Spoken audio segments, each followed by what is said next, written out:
Vladimir Putin strode into town.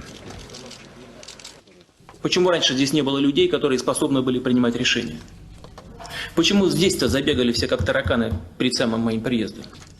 Unlike Medvedev, Putin confronted the factory owners.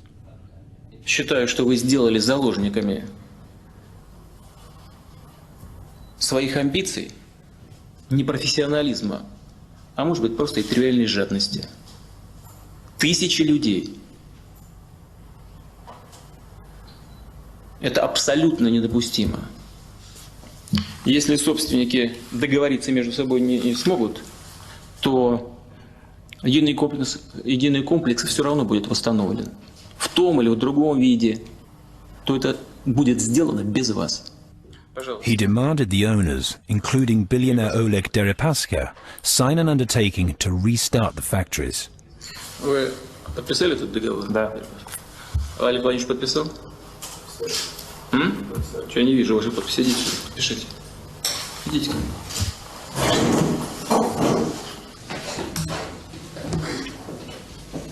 Да, договор.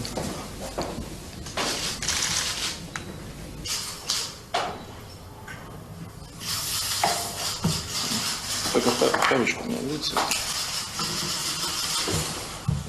Classic Putin.